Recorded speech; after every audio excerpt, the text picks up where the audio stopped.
par le passé, on avait un trophée dans la NBA, c'était comme Comeback Player of the Year, mais ça a été muté en Most Improved.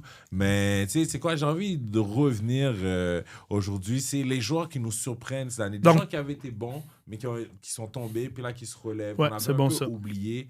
Tu sais, ils ont changé de destination. Tu sais, ils reviennent après une blessure, une mauvaise saison. Donc, une ou deux mauvaises saisons, oui. Une ou deux mauvaises saisons. Ou un mauvais tu sais, système, des affaires, ouais, tout à fait. So far, d'après toi, qui est en train d'avoir un bon comeback cette année? Ben moi, j'en avais déjà parlé, tu sais, c'est comme, c'est comment ça s'appelle, Tim Hardaway Jr. OK. C'était pas quelque chose de flashy, mais tu sais, comme pendant les 2-3 dernières années, c'est un peu un joueur, c'est un forgotten player. Mais tu sais, avec les Nuggets en ce moment, il joue très bien. Je le vois jouer, puis le système est parfait pour lui. C'est vraiment le parfait système pour lui. Il shine dans les peu de minutes qu'il fait. Je pense qu'il y a une dizaine de points par match. Donc, je trouve que je suis vraiment content pour lui parce que c'est exactement ce qu'ils ont besoin. Puis, en parlant de Denver, mais il y a beaucoup de joueurs aussi dans cette équipe-là que ils vont peut-être avoir des candidats pour Comeback Player of the Year, un peu comme Bruce Brown aussi, qui était là avec eux autres, qui est parti 2 ans, puis avec les Pacers, les Raptors, les Pelicans, puis ou Memphis, peu importe, mais ça n'a jamais rien fait, donc il revient, puis lui aussi, c'est un autre joueur qui joue bien son rôle. C'est des bons role players dans un bon système qui shine bien. Sinon, un autre, ce serait Kevin Huerter, qui jouait quand il était dans le temps qui était avec les Hawks. Okay. Il échangé avec les Sacramento, ça l'a plus ou moins bien allé. Après ça, maintenant, avec les Bulls, ça va bien. Je pense qu'il joue bien son rôle. À date, ça va très, très bien. C'est une bonne... c'est un bon fit pour lui en ce moment. Puis le dernier, selon moi, c'est B.I. Brandon Ingram, c'est lui que j'allais dire. Yes. Ouais, je pense que... Mais lui, c'est peut-être pas un bon fit. C'est plutôt une question de santé. Souvent, il est tombé... Il n'a pas joué beaucoup de matchs. Je me fie bien si tu regardes. Depuis le début de sa carrière, à part de son rookie year, il n'a jamais dépassé le 62 ou 63 matchs. Il jouait dans les 50 quelques matchs qu'il jouait, donc souvent blessé. Ouais, 2024, il a joué 64, mais généralement, tu as raison. Il n'arrive pas à rester en santé. Oui, exact. Souvent, un gros défaut, mais bon, cette année, à date, ça va très bien. Puis en parlant de ça, mais les Raptors sont 9-1, donc toute une surprise. Moi, je pensais vraiment pas. Je pense que peu de monde, à part les vrais fans des Raptors qui ont cru que les Raptors allaient se rendre loin, ils sont 9-1 dans le dernier match. Je pense que les 3-4 joueurs qui sont en haut de 10 points. Mais même Scotty Barnes, B.I., puis Quigley sont environ entre les 18 à 21 points par match. Donc, bien équilibré leur attaque. Ouais, Brandon Ingram, pour moi, c'est lui qui est en train de faire le meilleur comeback. Tu as nommé 2 joueurs qui sont dans une dizaine de points. Puis que seuls, je dirais, les gars qui regardent activement le basket vont vraiment se rendre compte de leur impact. Brandon Ingram, ça sonne peut-être un peu plus aux yeux. Brandon Ingram, cette année, il a 21 points, 5 rebonds, 5 assists. Mais c'est vraiment, je pense qu'il a trouvé un système qui lui convient. Oui. Puis c'est ça, parce que Brandon Ingram, il y a plusieurs années, il était vu comme un poor man's Kevin Durant. Beaucoup de gens s'attendaient à ce qu'il explose. Mais c'est plus quand il était trade aux Pelicans, qui était supposé être le next KD. Puis je pense que les attentes étaient trop hautes. Lui avec Zion. Puis sa première année aux Pelicans, il a été All-Star. Il a fait comme 24 points. Puis il y a eu plusieurs saisons, il était comme 23, 24 points. Mais il n'était pas capable de rester en santé. Puis après ça, les gens se sont rendus compte que il y avait certaines habitudes sur le terrain qui peut-être, dans une équipe comme avec Zion et tout ça, c'était pas, c'est pas le meilleur défenseur. C'est pas un bon fit, puis c'est plus un gars qui...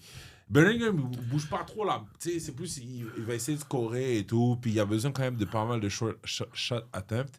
Puis on lui reprochait des fois aussi son efficacité aux 3 points aussi. Donc, ouais, c'est un peu un mid-range. C'est ça, c'est plus un mid-range. So, quand il est arrivé... Et les gens étaient comme après ça dans les dernières années avec les blessures, puis le fait qu'il a toujours pas dépassé 25 points par game, tu comprends? Alors que tous les jeunes espoirs, on les voit, rapidement ils explosent. Fait que là, les gens le voyaient un peu comme Brandon Ingram, correct, un All-Star. Puis là, il est comme à 10 ans dans la ligue. 10 ans dans la ligue, quand est-ce que tu vas exploser ton plan? Il est arrivé en 2016-2017.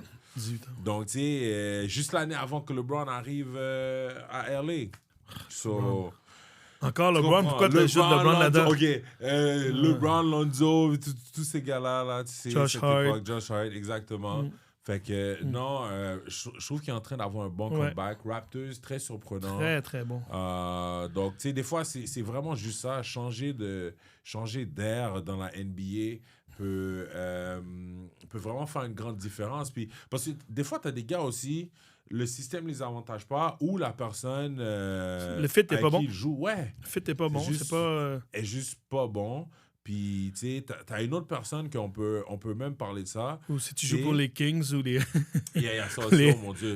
Yo, Sabonis! Mon gars, request and trade, il sort de là! Je comprends même pas pourquoi t'es resté aussi longtemps dans cette franchise de poubelle. Mais, anyways, un autre gars que peut-être des gens ont pas pensé à ça, qui pour moi est en train d'avoir, tu sais, c'est peut-être pas comme un comeback parce qu'il a jamais été au top, mais... Michael Porter Jr., man. Bof, non. Moi, je suis pas d'accord. Comment ça, t'es pas d'accord? Ben, moi, je suis pas d'accord. Je vais te dire pourquoi je suis pas d'accord. 6 points de plus par game. Ouais, mais c'est un scoreur. C'est un pure one-dimensional scorer. 100%. Mais tu sais, il n'y avait pas assez de ballon avec les Denver parce que c'est un système puis il faut qu'il passe le ballon. Tandis que maintenant, avec les Nets, je sais pas qu'il est pas bon. C'est pas ça. Je dis juste que il est vraiment, tu sais, comme je pense qu'il a un feu vert clignotant. Là. Il peut shooter, il peut faire ce qu'il veut.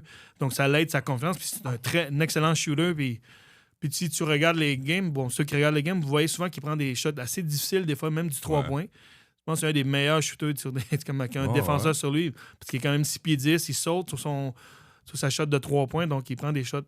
Moi, je trouve qu'ils sont comme très, très difficiles. Puis, bon, il les rentre dans un bon clip pour cette année, pour avec les Nets, mais je pense pas que c'est un comeback player parce que Seth est un joueur talentueux. C'est juste que cette année, il y a beaucoup plus de touch. Il a le feu vert, il peut faire ce qu'il veut. Tandis que quand tu as avec les Nuggets, ben, t'as Jokic, t'as Jamal Murray, puis t'as aussi le système qui rentre dedans qui lui faisait en sorte qu'il pouvait prendre moins de shots. Mais je pense que c'est un joueur qui expand sa game. Tout à fait, mais je pense pas que comeback. Dire qu'il improve pour la simple et bonne raison que tu vois, ses steals sont up, ses assists sont up, ses rebounds bon, sont assist, up. quoi, de 0 à 1? Non, juste il est passé de 2 à 3. C'était quoi son surnom? C'est quoi son surnom? Non? C'est que Don't Swing the Ball Porter? C'est ça qu'il appelait? Mais bon, pour moi, c'est juste c'est ce que l'Internet disait. Celle-là est bonne. Les experts disaient. Il average presque comme 25 points, 7 rebonds. 8 rebonds. Ouais. Donc, tu sais, peut-être qu'il va faire le All-Star dans le East, en tout cas. On va voir ce que ça donne, mais...